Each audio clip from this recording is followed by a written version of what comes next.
সুপ্রিয়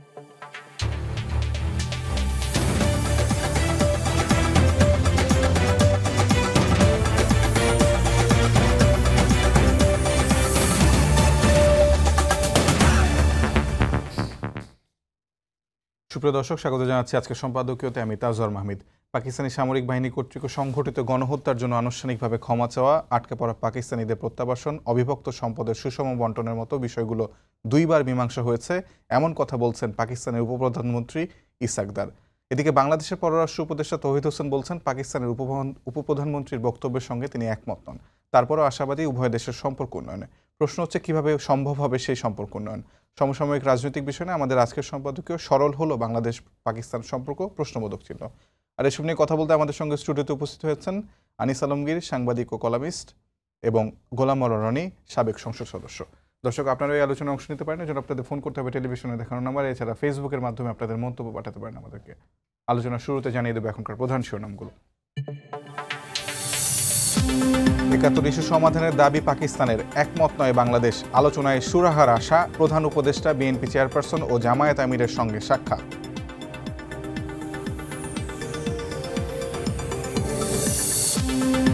সীমানা পুনর্নির্ধারণের শুনানিতে হাতাহাতি, বিএনপির রুমিন ফারহানা ও এনসিপির আতাউল্লাহ পাল্টাপাল্টি অভিযোগে। সিইসির কাছে বিচার দাবি হাসনাত আব্দুল্লাহ। ডাকসু নির্বাচনে নারী প্রার্থীদের হয়রানির অভিযোগ ছাত্রদলের, কমিশনের পক্ষপাতিত্ব দেখছে শিবির। ভোটার তালিকা থেকে ছবি বাদ চেয়ে রিট, রাকসুর মনোনয়ন ফর্ম বিতরণ শুরু। এবং মিয়ানমারে নিরাপদ প্রত্যাবাসন চান রোহিঙ্গারা, কক্সবাজারে আন্তর্জাতিক সম্মেলনে তুলে ধরলেন নির্যাতনের ভয়াবহ অভিজ্ঞতা, ৪০ দেশের প্রতিনিধির অংশগ্রহণ।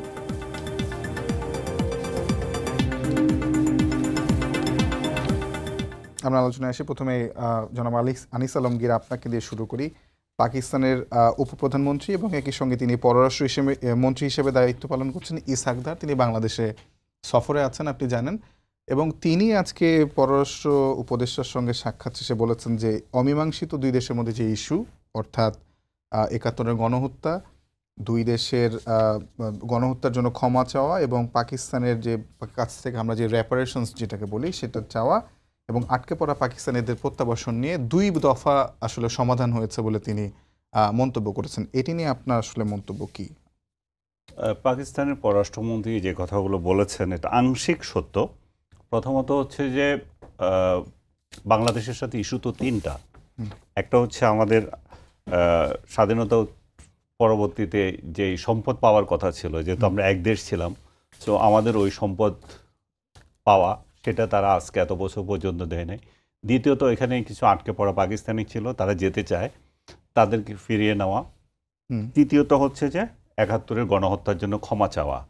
আমি যেটা আংশিক সত্য বলছি সেটা হচ্ছে যে উনি গণহত্যার যে বিষয়টা সেটা বলছেন যে আমরা এটা মীমাংসিত বলতে উনি যেটা রেফারেন্স দিয়েছেন সেটা হচ্ছে যে ৭৪ সালে ভারত, পাকিস্তান এবং বাংলাদেশের মধ্যে যে চুক্তি হয়েছিল, সিমলা চুক্তি, তার আওতায় যে কয়জন যুদ্ধ অপরাধী ছিল, যুদ্ধ অপরাধীদেরকে পাকিস্তানের কাছে হস্তান্তর, পাকিস্তান নিজেরা বলছে তার বিচার করবে, যদিও এটা মিথ্যাচার ছিল, তারা এই পর্যন্ত বিচার করেনি। সেখানে হালকাভাবে বলা হয়েছে যে পরস্পর ওরাও আমাদের এই ঘটনাগুলো যেগুলো ঘটছে সেটার জন্য দুঃখ প্রকাশ করছে, আমরাও করছি। এই দুঃখ প্রকাশটা মানে সমবেদনা জাতীয়, এটা ডাইরেক্টলি বলা নাই। ভুট্টো এবং এর পরবর্তীতে যখন তাদের সাথে আমাদের সম্পর্ক প্রতিষ্ঠিত হলো 1974 সালে, যখন ফেব্রুয়ারিতে ওআইসি সামিটে বঙ্গবন্ধু সেখানে জয়েন করবেন, বঙ্গবন্ধুকে আনার জন্য আপনার কুয়েতের পররাষ্ট্রমন্ত্রী আসলেন এখানে, যিনি পরে আমির ছিলেন। তারপরে একই সঙ্গে বাংলাদেশ এবং পাকিস্তান ঘোষণা দিল যে দুই দেশকে স্বীকৃতি দিল। তার প্রেক্ষিতে বঙ্গবন্ধু সেখানে গেলেন, যাওয়ার পর আবার ভুট্টো আসলেন কয়েক মাস পরে। ভুট্টো এসেও এই অ্যাট্রোসিটির জন্য ক্ষমা এক ধরনের স্বীকার করেছে, সেটা হচ্ছে যে এটা পাকিস্তান আর্মি করেছে এবং পাকিস্তান আর্মিকে তিনি দিলেন। এবং সত্যিকার অর্থে পাকিস্তান আর্মি তো আমরা তো হানাদার বাহিনী বলছি যে তাদেরকেই মিন করছে, এখানে পাকিস্তানি জনগণ তো আসে নাই। এই আর্মি এই সমস্ত অ্যাট্রোসিটিতে অংশ নিয়েছিল। কিন্তু পাকিস্তান যেহেতু আপনার এই আর্মিরাই চালায়, আজ পর্যন্ত এদের বিরুদ্ধে কথা বলার শক্তি তাদের রাজনৈতিক নেতাদের হয়নি। তাদের রাজনৈতিক নেতাদের আমার স্মরণ আছে নেওয়াজ শরীফ যখন ঢাকায় এসেছিল উনিও এটার জন্য মানে আমরা অনুতপ্ত। তারপর পারভেজ মোশাররফ যখন আসলো উনি একটা তথ্য আমার মনে ভুল দিয়েছেন, সেটা 2000 না 2002-তে এসেছেন পারভেজ মোশাররফ। আমার এটা বেশি মনে আছে, কারণ হচ্ছে পারভেজ মোশাররফকে তখন আমি আজকের কাগজ পত্রিকার ডিপ্লোমেটিক করেসপন্ডেন্ট ছিল, আমি ইন্টারভিউ করেছি। ওই ইন্টারভিউ তো উনি ধানাই পানাই করে বলছেন যে আমরা এগিয়ে যাচ্ছি, সামনে কিভাবে যাবে, এগুলা দুঃখ প্রকাশ ছিল এক ধরনের। কিন্তু এরপরে দুঃখ প্রকাশ তারা যে ইয়েটা বলে ওই 74 এবং এটা রেফারেন্স যে বলে, তাহলে আনুষ্ঠানিকভাবে আর ইমরান খান তো বারবার বলে যে আমরা সেখানে ভালো কাজ করিনি, আমাদের আর্মি ভালো কাজ করেনি। কিন্তু কথা হচ্ছে তাদের কারো সাহস নাই যে আনুষ্ঠানিকভাবে ক্ষমা চাওয়া। তারা যে ক্ষমা তো চায়নি, বরং 2013-12-তে যখন আমরা আমাদের যুদ্ধ অপরাধীদেরকে বিচার করছি, তখন পার্লামেন্টে একজোট হয়ে আমাদেরকে নিন্দা করছে কূটনীতিক শিষ্টাচার বহির্ভূতভাবে, যেটা তাদের দরকার ছিল না। তার পরিপ্রেক্ষিতে গত 15 বছর ধরে দেখা যাচ্ছে যে দুই দেশের সম্পর্কটা তলানিতে নেমেছে। এবং সেই তলানির প্রেক্ষিতে এই 5 অগাস্টের পরে তাদের পররাষ্ট্র সচিব আসলেন, এবং আমাদের পররাষ্ট্র সচিব এপ্রিলে সম্ভবত ওই 17 তারিখে মিটিং করলেন। সেই মিটিংয়েও কিন্তু আমাদের পররাষ্ট্র সচিব এটা আবার তুলে ধরলেন যে এই দুই মীমাংসিত ইস্যুস যে সম্পদের যে বিষয়টা এবং ক্ষমা চাওয়ার বিষয়টা, সম্পদের যে হিসাবটা আসে প্রায় 20,000 কোটি টাকার হবে এখনকার যদি টাকা হিসাব করি। সেই সময় এটা 4.5 বিলিয়ন ছিল। হ্যাঁ, 71 আগে সেটা $4.5 বিলিয়ন। হ্যাঁ, সেটা সেই জায়গাতে আমাদের আরও 200 মিলিয়ন ইয়ে ছিল, ওই যে আমাদের বন্যা দুর্গতদের জন্য কিছু টাকা এসেছিল, বন্যা যেটা হয়েছিল সেটা সহ। তো এরা 1 পয়সা তো দেয় নাই, বরং এখন উনি ক্ষমা চাওয়ার বিষয়টা এটুকু বলেছেন। এই ইস্যুতে কোনো কথাই নাই, বিহারিদের ফেরত নেওয়ার ব্যাপারেও কথা নাই। আমাদেরও এখন আত্মসমালোচনা, আমাদের পররাষ্ট্র মন্ত্রণালয় থেকে একটা বিবৃতি দিয়েছে, এর মধ্যে আপনি দেখেছেন কিনা জানি না, সেখানে তাদেরকে আনুষ্ঠানিকভাবে ক্ষমা চাইতে বলা হয়েছে। এটা আমাদের পররাষ্ট্র তরফ থেকে বলা হয়েছে, এবং ওনার যে বক্তব্য সেটা আপনাদের এখানেও দেখলাম যে আমাদের পররাষ্ট্রমন্ত্রী সেখানে একমত না, এবং সত্যিকার অর্থে আমাদের একমত থাকার কোনো কারণ নাই। কিন্তু আমাদের কিছু অভ্যন্তরীণ যে ঘটনা বলে আমি মনে করি যে এগুলোতে রিফ্লেক্ট হতে হচ্ছে যে 5 আগস্টের পর থেকে তাদের 3 জন মন্ত্রী এসছে এ পর্যন্ত, স্বরাষ্ট্রমন্ত্রী এসছে, বাণিজ্য মন্ত্রী এসছে, এখন উনি আসলেন, এবং যেই কতগুলো চুক্তি হচ্ছে পারস্পরিক সহযোগিতার ক্ষেত্রে আমরা যে সমস্ত সুযোগ সুবিধা দিচ্ছি, তাদের একটা এয়ারলাইন্সকে আমরা এখানে অপারেশন করতে দিয়েছি, আরেকটা এয়ারলাইন্সকে আমরা ঢাকা, করাচি বা ইসলামাবাদ চলাচল করতে দিয়েছি, আমরা জাহাজ চালু করেছি দুই দেশের মধ্যে। তার মানে কি আমরা এগিয়ে আছি, আমাদের আগ্রহ আছে এবং তাদেরও আগ্রহ আছে। এই আগ্রহ থাকাটা, পরস্পরের মধ্যে সম্পর্ক উন্নয়ন, এগুলো হচ্ছে ভালো সাইন, এগুলোকে নেগেটিভলি দেখার দরকার নাই। আমি মনে করি যে আমরা দুইটা স্বাধীন দেশ, এখন দুইটা স্বাধীন দেশ পরস্পর নিজেদের সত্তা নিয়ে পরস্পরকে সহযোগিতা করব। আমাদের যেটা এর আগে যেটা ছিল শেখ হাসিনার আমলে, আমাদেরকে বলা হতো যে ভারত আমাদের পাকিস্তানের সাথে আমাদের সম্পর্কটা নিয়ন্ত্রণ করছে, যেটা আমাদের আজকে পররাষ্ট্রমন্ত্রীর বক্তৃতাও সেটা আছে যে আমাদের জোর করে আমাদেরকে একটা সম্পর্ক উন্নয়ন করতে দেয়নি। সত্যিকার অর্থে ভারত এখানে নাক গলিয়েছিল। আমাদের নাগরিকরা যারা পাকিস্তানে যেত তাদেরকে ভিসা থাকলে তাদের ভারতের ভিসা দিত না, অনেকগুলো কাণ্ডকৃত্য করেছে। আমরা আম পাঠিয়েছি, অমুক পাঠিয়েছি, সম্পর্ক উন্নয়নের জন্য একেবারেই যে হয়নি তা না, কিন্তু আসলে সম্পর্ক গজাই নেই, বাড়াই নেই। এবং একটা শেষ করে দিচ্ছি আমি, সেটা না বাড়ানোর মূল কারণ কোথায় আটকে আছে দেখেন, সেটা হচ্ছে ওই 13-তে যে যুদ্ধ অপরাধী, এই বাংলাদেশের মুক্তিযুদ্ধ ইস্যু, এই ইস্যু যতদিন তারা সমাধান করবে না ততদিন পর্যন্ত আমাদের উন্নয়ন হবে না। এখন আমাদের আমি এক লাইনে শুনতে চাই, সমাধান কিভাবে সম্ভব? তারা ক্ষমা চাইলে কি সমাধান সম্ভব? তারা আনুষ্ঠানিকভাবে একটা ক্ষমা চাইতে হবে। তাদের যে পার্লামেন্টে তারা যদি আমাদেরকে নিন্দা করতে পারে, আমাদের যুদ্ধাপরাধীদের ফাঁসি ব্যাপারে, আমাদের অভ্যন্তরীণ বিষয়ে হস্তক্ষেপ করতে পারে, তার মানে হচ্ছে তারা 71 থেকে এখনো বেরিয়ে আসতে পারে নাই, তারা খোলা মনে আসে নাই। তারা জনগণের মধ্যে সম্পর্ক কিন্তু আছে। আমি ব্যক্তিগতভাবে পাকিস্তানে গিয়ে দেখেছি, পাকিস্তানের জনগণ খুবই ভালো, আমাদের এখানকার জনগণও তাদেরকে অ্যাকসেপ্ট করছে। আমাদের এখানে তো আবার একতরফা গিয়ে আসছে। আমাদের এখানে বিহারিদের গণহত্যা নিয়ে সরকারি তরফ থেকে, ইউনূস সরকারের তরফ থেকে যে তাদের কিছু কিছু বক্তা, তাদের কিছু কিছু মানে দায়িত্বপূর্ণ ব্যক্তিরা যে বিহারি হত্যা নিয়ে এমন একটা ন্যারেটিভ তৈরি করছে অ্যাজ ইফ 71-এ আমরা আসলে আক্রমণ করেছি, আমাদের যে 30 লক্ষ মারা গেল সে কিছুই নাই। এবং আমাদের যে এই 30 লক্ষটা, আমি শেষ করে দিচ্ছি, আমাদের এই 30 লক্ষটাকে কিভাবে কমিয়ে এখন আপনি দেখতেছেন এখন তৈরি করছে যে 2000 করছে। সো অবস্থা এমন দাঁড়াচ্ছে, আমাদের মধ্যে কিছু কিছু ব্যক্তি এমন আচরণ করছে যেন যে 71-এ আমরা ভাগ হয়ে হওয়ার জন্য আমাদেরকে ক্ষমা চাইতে হবে, ভাই আমরা অন্যায় করেছি যে স্বাধীনতা চেয়ে। জি, অসংখ্য ধন্যবাদ। গোলাম মোল্লা রনি ভাই, আপনার কাছে আমি একই ধরনের প্রশ্ন করব, সাথে সাথে এটাও যোগ করতে চাই যে গতকালকে যখন এনসিপি নেতারা পাকিস্তানের উপপ্রধানমন্ত্রীর সঙ্গে সাক্ষাৎ করেছেন, তারপরে তারা সংবাদ সম্মেলনে এসে বলেছেন যে তারা, অর্থাৎ এনসিপি নেতা আখতার হোসেন এবং নাসিরুদ্দিন পাটোয়ারি, তারা পাকিস্তানের উপপ্রধানমন্ত্রীকে বলেছেন যে এই বাংলাদেশ পাকিস্তান সম্পর্ক এগিয়ে নিতে ৭১ ইস্যুকে ডিল করা উচিত। এই প্রসঙ্গ একটা, এবং তারপরের দিনে আবার আজকে এসে শুনলাম যে, অর্থাৎ গতকালকে বলেছিলেন পাকিস্তানের উপপ্রধানমন্ত্রী যে আমরা সেটা করতে প্রস্তুত, অর্থাৎ দুই দেশের সম্পর্ক ঠিক করতে, ৭১ ইস্যু ডিল করতে প্রস্তুত, এবং আজকে শুনলাম যেটি নাকি ২ দফা ডিল হয়ে গেছে। এবং সামগ্রিক বিষয়ে আপনার কী মন্তব্য, এবং রাজনৈতিক দলগুলো এই বিষয়টা যেভাবে জড়িয়েছে, যেটি গত ১২-১৩ বছরে হয়নি, এটা নিয়ে আপনার মূল্যায়নটা আমি শুনতে চাই। প্রথমত হলো যে উনি যে এসছেন, ওনার এই আগমনে এখন যারা প্রধান রাজনৈতিক দল তাদের মধ্যে অনেক বিভেদ আছে, যেমন এনসিপি, জামাত বা বিএনপি, কিন্তু দেখলাম যে তাকে রিসিভ করার ব্যাপারে সকলের মধ্যে একটা আনন্দের বন্যা, এবং তাকে কাছে পাওয়ার পরে তাদের চোখে মুখে চাঁদের হাসি, এত সুন্দর হাসি, মানে যেটা আমি না দেখলে আমাদের রাজনীতিবিদদের মনে দীর্ঘদিন ধরে একটা দুঃখ ছিল, উনি আসার পর এই দুঃখটা চলে গেছে। এই একটা অদ্ভুত জিনিস আমি দেখলাম। ২ নম্বর হলো, তিনি এখানে আসার পরে তার হাঁটা চলা, বডি ল্যাঙ্গুয়েজ, কথাবার্তা, এসব দেখে মনে হচ্ছে যে তিনি সেই একেবারে তার নিজের দেশে এসেছেন, অথবা সেই পূর্ববঙ্গে তিনি এসেছেন, একেবারে অ্যাজ ইট ইজ। তিনি এইরকম, উনি তো করেসপন্ডেন্ট ছিলেন, আমিও দীর্ঘদিন যাবৎ দেখছি, মানে কোনো দেশের পররাষ্ট্রমন্ত্রী অন্য দেশে গিয়ে সাধারণ মানুষ, রাজনৈতিক দলের একেবারে কিচেনে ঢুকে যাওয়ার মতো অবস্থা আমি দেখিনি। উনি বেগম জিয়ার বাসায় দেখা করতে গেছেন, জামাতের আমিরকে দেখতে গিয়েছেন, এটা একটা অসাধারণ ঘটনা।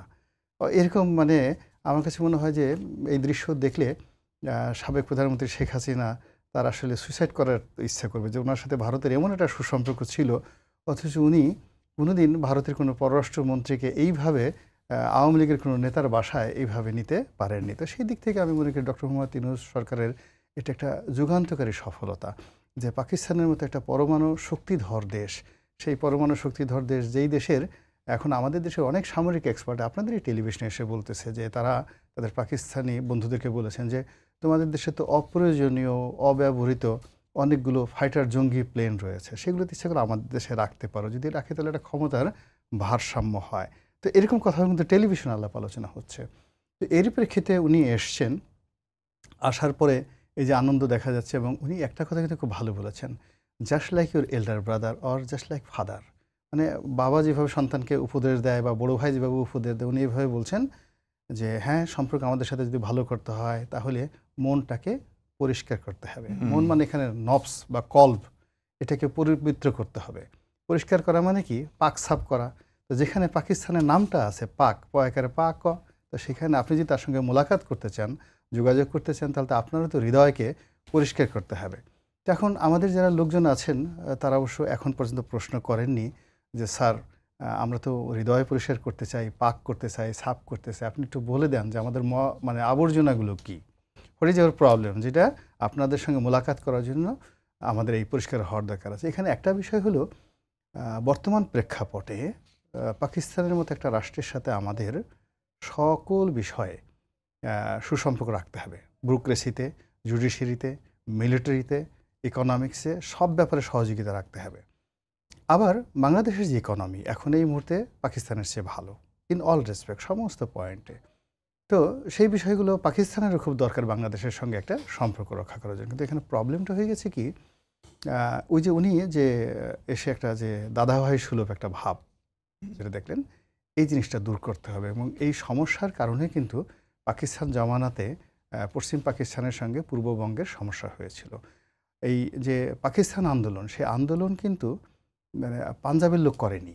মানে আপনি অবাক হয়ে যাবেন যে বাঙালি মুসলমানরা কিন্তু মানে পাকিস্তানের জন্য অগ্রণী ভূমিকা পালন করেছিল।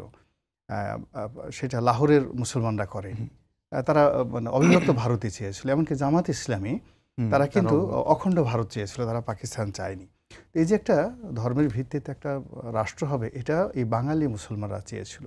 তো যখন সেই পাকিস্তান হলো, সেই বাঙালি মুসলমানদেরকে মনে করা হতো এরা অশ্রুত, আমরা হলাম মানে রাজরক্ত, আমাদের মধ্যে রয়েছে সেই সিন্ধু সভ্যতা, হরপ্পা সভ্যতা, মহেঞ্জোদারো সভ্যতা, এবং আমরা আর্য রক্ত। তো এর কারণে কি হলো যে সাইকোলজিক্যাল প্রবলেম হয়ে গেল 1946 থেকে, এবং প্রথম বিসিএস পরীক্ষা যখন হলো তখন থেকে তারা 17টা ভাষায় বিসিএস প্রশ্নপত্র করেছিল, কিন্তু বাংলা ভাষায় কিন্তু তারা সেটা করেনি, এবং ওখান থেকে বাংলা ভাষার দাবিটা আসে। তো এখন ওই আগের যে প্রবলেমটা আমাদের 54-তে হয়েছিল, যে প্রবলেমটা 58-তে হয়েছিল, 62-তে হয়েছিল, এই প্রবলেমগুলো আমার কাছে মনে হচ্ছে এই যে এখন এই সময়টাতে একটা অত্যন্ত চমৎকার একটা সময় যাচ্ছে, যখন কার্যত ভারতের সঙ্গে আমাদের এখন কূটনৈতিক সম্পর্ক বন্ধ। অনেকগুলো কূটনীতির যে উইন্ডোগুলো আছে, ধরেন 100টা যদি উইন্ডো থাকে, 4-5টা উইন্ডো খোলা আছে, আর বেশিরভাগ উইন্ডো কিন্তু বন্ধ। This is the right time to make a good relation with Pakistan in the যাকে বলে ডিপ্লোম্যাটিক লাইন।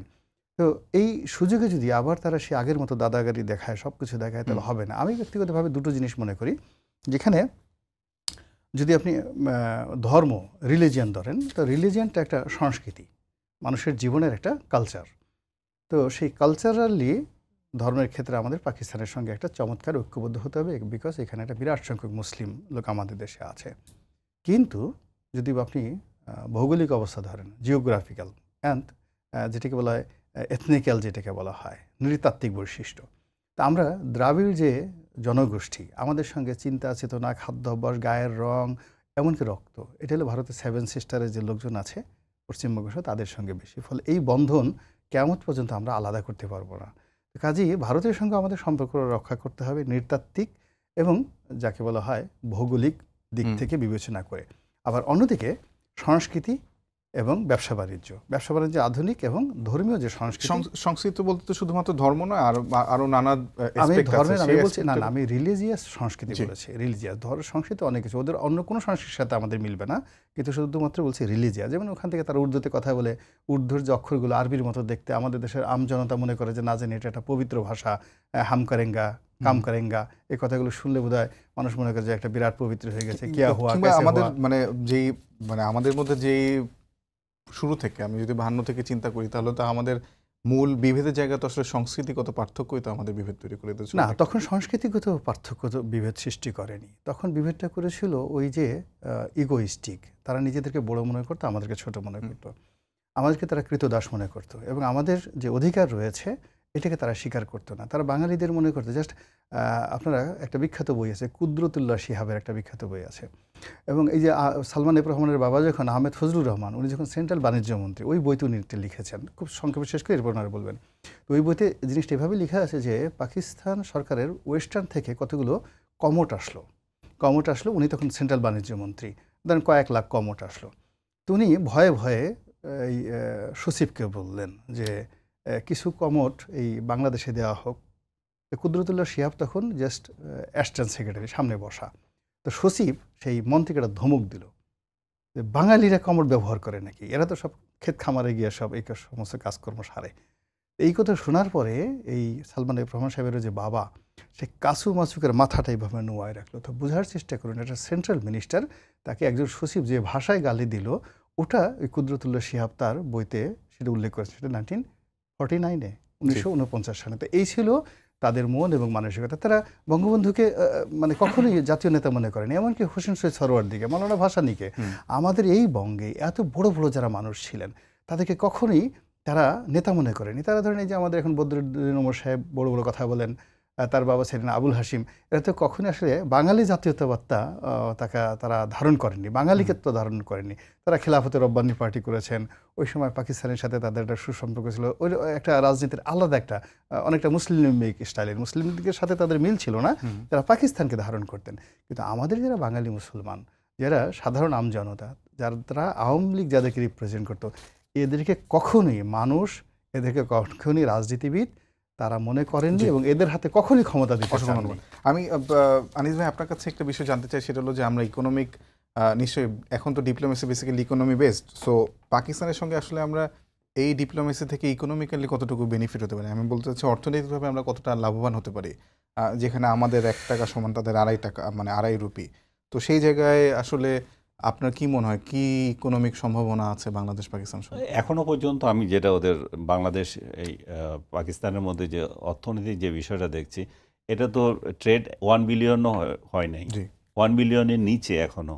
এবং অর্থনৈতিকভাবে তাদের যখন এখন দুরবস্থা, বাংলাদেশ থেকে কি নেবে আর বাংলাদেশ ওদের থেকে কি আনবে? বাংলাদেশ সুতা আনতে পারে, এখন সুতা এত দূরে, সেটা ভেরি কস্টলি। সেটা কস্টলি হয়ে যাবে। তাদের সাথে আসলে আমাদের বাণিজ্যিক সম্পর্ক অনেক বাড়ানো যেত, কিন্তু সেটা হচ্ছে দূরত্বের জন্য সম্ভব না। এখন তারা কতটুকু ছাড় দেবে, যে দূরত্ব, তোমার কস্ট এফেক্টিভ হওয়া, এগুলো কতটুকু দেবে? আমি দেখলাম যে আজকে আমাদের বিজিএমই এবং ওদের যে অর্গানাইজেশন, তারা আবার চুক্তি করছে, এমওইউ করছে, তাদের মধ্যে কোপারেশন কীভাবে বাড়ানো যায়। তো যত কিছু হোক, আমি তো পাকিস্তান থেকে আনার মতো কিছু দেখি না। দেখি ড্রাই ফ্রুটস কিছু দেখি, আর যন্ত্রপাতি কি আছে যায় না, আর অস্ত্র তো তাদের নিজেদেরই নাই, এগুলো কি আনবো আমরা? তো আমি তো তাহলে এই ডিপ্লোমেসি থেকে আসলে আমরা আমাদের টেক অ্যাওয়ে কি, আমরা আসলে কি নিতে পারি পাকিস্তানের সঙ্গে? ডিপ্লোমেসির কথা যেটা বলা হচ্ছে, মানে আমি আজকে আমরা সারাদিন কিছু জঙ্গি নিতে পারি। জঙ্গি ছাড়া আমি তো কিছু আনার কিছু দেখছি না। কারণ এই এখন যেটা ভয় সবচেয়ে বেশি, জঙ্গি চলে আসে কিনা। আমরা কিছুক্ষণ আগে আপনাকে বললাম যে আমাদের সাথে পাকিস্তানের সম্পর্ক উন্নয়নের পথে বাধার সৃষ্টি ছিল ভারত। ভারত আমাদেরকে নানাভাবে আটকিয়েছে। যে বিশেষ করে আমি বলবো যোগাযোগ যেটা, সেটাও বাধাগ্রস্ত করেছে। আমি পাকিস্তানের ভিসা নিয়ে আসলে আমি মনে করি, আমার কথা বলছি না, পার্সন যে কেউ, যে পাকিস্তানি ভিসা থাকলে তারা ভিসা দেয় নাই, এটা তো খুব অন্যায় বিষয়। তো সেই জায়গায় আমাদের সম্পর্ক উন্নয়নের দরকার আছে, থাকতেই পারে। এখানে অনেক লোক আছে, তাদের ওইখানে সম্পর্ক আছে, ওইখানকার লোক এখানে সম্পর্ক আছে। আফটার অল আমরা তো একসময় এক দেশই ছিলাম। তো জনযোগাযোগ বাড়ার ক্ষেত্রে আমরা সম্পর্ক চাই, এটা কোনো খারাপ কিছু না। কিন্তু সেই যোগাযোগ, এবং আজকে দেখলাম আমাদের পররাষ্ট্র মন্ত্রণালয়ের মধ্যে চুক্তি হচ্ছে, তারপরে বিসের মধ্যে হচ্ছে, আমাদের যে স্ট্র্যাটেজিক আছে ওদের মধ্যে হচ্ছে, নানাভাবে হচ্ছে। এই যে স্ট্র্যাটেজিক ইয়েগুলো, মানে ফরেন একাডেমির মধ্যে হয়েছে, যে এই সমস্ত বৈঠক, এবং আমাদের আরেকটা অর্থনৈতিক যে কমিশনের যে বৈঠক, সেটারও ডেট ঠিক হয়েছে। তো সবগুলো নিয়ে ভারত আবার দেখবে যে আমরা কি অতিরিক্ত মেশামেশি করছি, এমন কিছু করছি কিনা যেটাতে আবার ওদের ভয় হয় যে সেই 10 টাকা অস্ত্রের আবার গল্প, আবার ওই 10 টাকা অস্ত্র ওইখানে আসবে কিনা, আইএসআই অ্যাক্টিভিটিস এখানে বেড়ে যাবে কিনা, এই ধরনের হয়তো বাড়বে না, কিন্তু ভারতের মধ্যে এই ধরনের আশঙ্কা হয়তো জাগতে পারে। তো আমরা সেই ব্যাপারে সতর্ক থাকতে হবে। আমাদের সম্পর্কটা এমন হতে হবে যে আমাদের উন্নয়ন হচ্ছে, কিন্তু সেটাতে যাতে আবার অন্যের মাথা ব্যথা না হয়, এবং আমরা এমন কিছু করব না যাতে ভারত আতঙ্কিত হয়। ভারত আতঙ্কিত হলে স্বাভাবিকভাবে সে এখানে না গলাবে। তো আমাদের এখানে আবার একটা খেলার ভূমি হয়ে যাবে। তো আমরা চাই না যে আমাদের বাংলাদেশের ভূমিকে কারো খেলার ভূমি করতে। বাংলাদেশের সাথে ভারতের এই যে গোয়েন্দা পাকিস্তানের গোয়েন্দা সংস্থার অ্যাক্টিভিটিস নিয়ে আমাদের সতর্ক থাকতে হবে। কারণ পাকিস্তান পুরোটাই এখন জঙ্গিবাদের রাষ্ট্র হিসাবে পরিচিত, এবং তাদের ওইখানে তারা এক্সপোর্ট করতেছে তাদের অন্যান্য দেশে। আফগানিস্তান থেকে তাদের এখানে আসছে। সেই কালচার যদি আমাদের এখানে রপ্তানি হয়, তাহলে আমাদের এখানে অবস্থা আরও খারাপ হবে। আমাদের যেখানে যে রাজনৈতিক দলগুলো আছে, বিশেষ করে ইসলামী মনা রাজনৈতিক দলগুলো, তাদেরকেও সতর্ক থাকতে হবে। তারা অতীতে এই জঙ্গি কার্যক্রমের জন্য অভিযুক্ত হয়েছিল, এবং তাদেরকে এই সময় এসে তারা যদি সতর্ক না হয়, তাদেরকে আরও ভালোভাবে অন্যেরা কালার করতে পারে। কিন্তু তারা তো, আমি ব্যক্তিগতভাবে দেখি না যে তারা এগুলো নিয়ে সতর্ক। তারা বরং আরও মানে উৎসাহ নিয়ে কিভাবে বাংলাদেশকে একটা তালেবানি রাষ্ট্র বানানো যায়, এবং বলছেও তালেবানি রাষ্ট্র চাই। তো এগুলো কিন্তু আমাদেরকে আতঙ্কগ্রস্ত করবে। পাকিস্তানের সাথে সম্পর্ক উন্নয়ন মানে জঙ্গি আমদানি না, পাকিস্তানের সাথে সম্পর্ক উন্নয়ন মানে জনগণের মধ্যে সম্পর্ক বৃদ্ধি। এবং অর্থনৈতিক ক্ষেত্রে যে সমস্ত, আমি অর্থনীতি বিশেষজ্ঞ না তাই বলতে পারছি না, যে সমস্ত অর্থনৈতিক যে জায়গাগুলো যে আমরা এক্সপ্লোর করতে পারি, সেগুলো করা, সেগুলো তো অন্য কিছু না। গোলাম রনি ভাই, আপনি তো একজন রাজনৈতিক বিশ্লেষকও বটে, আপনি ইউটিউবে মানে তুমুল জনপ্রিয়। আমি আপনার ইউটিউব ঘেটে দেখছিলাম যে আপনি কিছুদিন আগেই সম্ভবত 2টা কন্টেন্ট করেছেন। একটা হচ্ছে যে ধেয়ে আসছে পাকিস্তানি জঙ্গিবাদ, এমন একটি থাম্বনেল ছিল, আরেকটা ছিল যে বাংলাদেশ নিয়ে পাকিস্তানের কুটচাল। মানে এই দুইটি বিষয় প্রসঙ্গ যদি আপনি আমাদেরকে ছোট করে বলেন। আপনি আসলে 2টি ভিডিও অনেক বড় বড় ছিল আপনার, এবং আরও নিশ্চয়ই আরও 2 সপ্তাহ পেরিয়েছে, আজকের বৈঠকগুলো হয়েছে, আজকের রাজনৈতিক মহলের সঙ্গে পাকিস্তানের উপপ্রধানমন্ত্রীর সাক্ষাৎ হয়েছে। সেই তারপরে আপনার আসলে নতুন কোনো মূল্যায়ন আছে? ওখানে আমি আসলে আমার কন্টেন্টে কি বলেছিলাম আমার এটা মনে নেই। আমি পাকিস্তানি জঙ্গিবাদ বলতে যেটা আমি বুঝি যে সেটা হলো পাকিস্তানের যে নর্মাল ধর্মতত্ত্ব রয়েছে, থিওলজি রয়েছে বা ইসলামাইজেশন রয়েছে, এটা অনুকরণীয়, ওয়ান অফ দ্য পায়াস্ট এবং finest Muslim in the world, যারা প্র্যাকটিসিং মুসলিম। কিন্তু যেটা হলো যে এটা প্রথম থেকেই আমেরিকানদের যাকে বলা হয় একটা উগ্রবাদ তৈরি করার মেশিন হিসেবে এখানে কতগুলো কুটচাল কাজ করেছে, যেটাকে বলা হয় ইন্দো যাকে বলে ওই খ্রিস্টান অ্যান্ড জুডিয়াস, যেটা চক্রান্ত কনস্পিরেসি বলে। এবং ওই যে মধ্যপ্রাচ্য থেকে বিন লাদেন আনা, আইএস আনা, যা কিছু আনা এবং পাকিস্তানকে অশান্ত করে সেখানে আমেরিকান যে কর্তৃত্ব, এটাকে প্রভুত্ব রাখার যে একটা প্রচেষ্টা, এর ফলে পাকিস্তান যে কত বড় ক্ষতিগ্রস্ত হয়েছে এটা আমরা ইমরান খানের জমানাতে তার বক্তব্যে দেখেছি এবং তিনি সেটা জাতিসংঘে গিয়ে বলেছেন।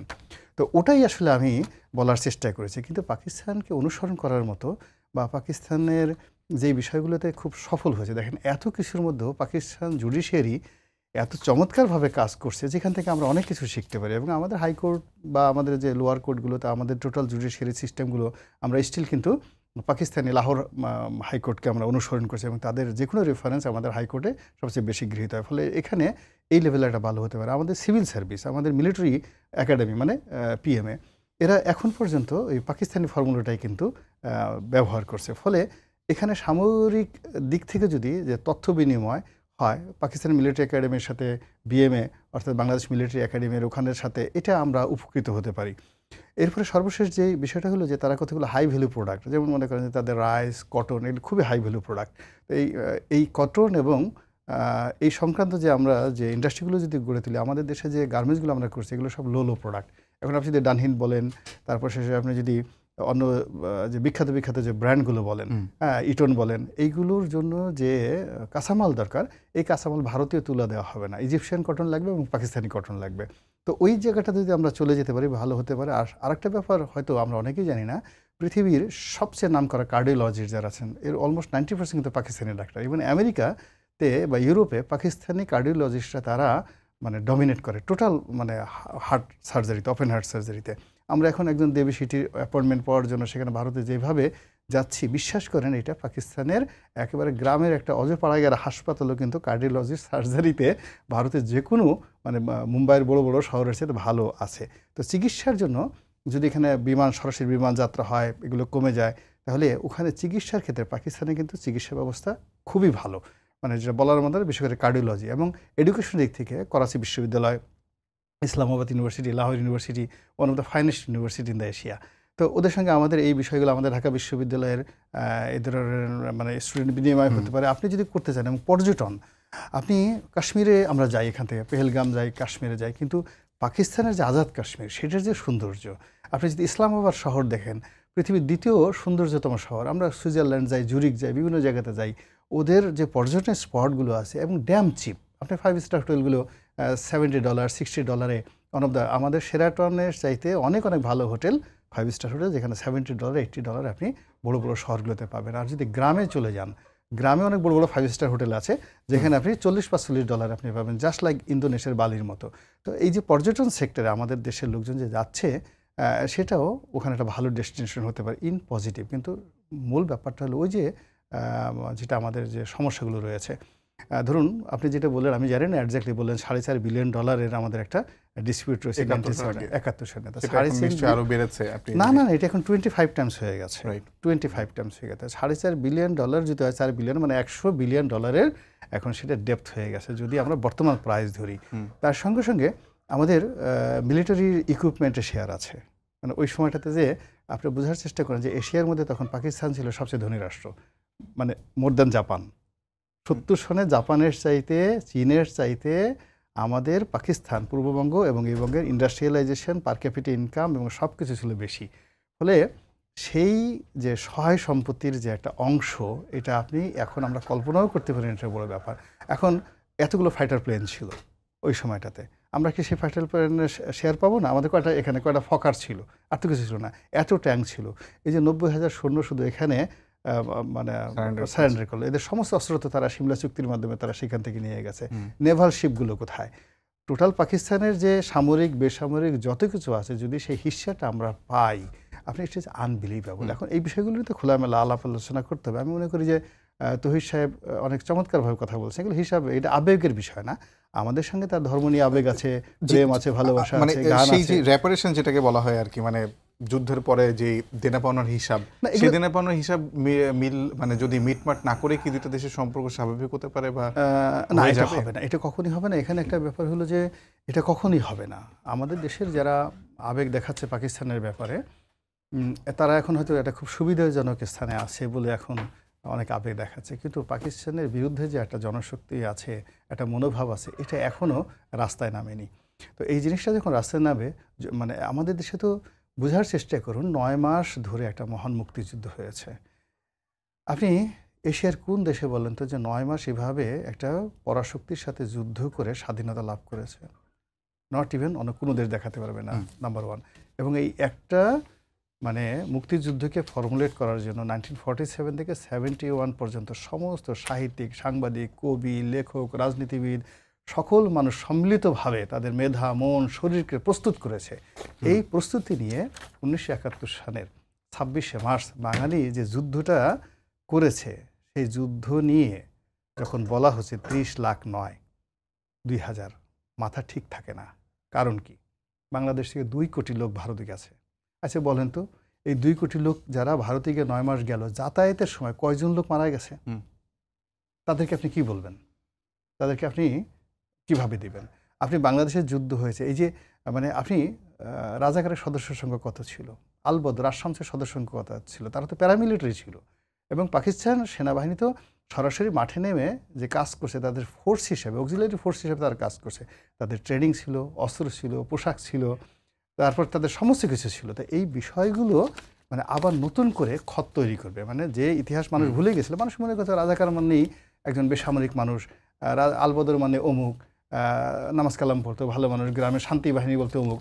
কিন্তু সত্যিকার অর্থে 71-এ যা ঘটেছিল, সেই ন্যারেটিভগুলো যদি এখন চলচ্চিত্র আকারে, নাটক আকারে, এই যে আধুনিক যুগে অ্যানিমেশন আকারে মানুষের সামনে মানে আবার নতুন করে আসে, আপনি বিশ্বাস করেন যে দেশাত্মবোধের আগুন জ্বলে উঠবে সারা বাংলাদেশে। মুক্তিযুদ্ধের যে জয়গান, ওই জয়গান বন্ধ করতে পারবে না কেউ। অসংখ্য ধন্যবাদ। আমি আপনাকে অনেক সময় দিয়েছি। আমি শেষ প্রশ্ন আনিস ভাই আপনার কাছে করতে চাই, সেটা হলো যে সব বিষয়ে দেখছেন, কিন্তু আসলে আপনার কি এটা কখনো মনে হয়েছে যে এক ধরনের পাকিস্তানের সঙ্গে আমাদের সম্পর্ক বিচ্ছিন্ন হয়েছিল, সেখান থেকে আবার মানে একটা দেশের সঙ্গে আমাদের সম্পর্ক ছিল, অর্থাৎ ভারতের সঙ্গে সম্পর্ক ছিল, সেখান থেকে আমরা তখন পাকিস্তানের সঙ্গে সম্পর্ক ছিল না, এখন পাকিস্তানের সঙ্গে সম্পর্ক হচ্ছে, তার মানে আবার ভারতের সঙ্গে সম্পর্ক চরমভাবে খারাপের দিকে যাবে, এমন আসলে আমরা আসলে ব্যালেন্সটা কখনোই করতে পারবো না, এরকম কি মনে হচ্ছে কিনা, কিংবা আসলে কি করতে পারবো কিনা, ব্যালেন্সটা কিভাবে করতে পারবো সেটা আমরা আমি শেষ তো ওই প্রশ্ন। আশঙ্কাই করলাম আগে কথায়, যে ভারতের কারণে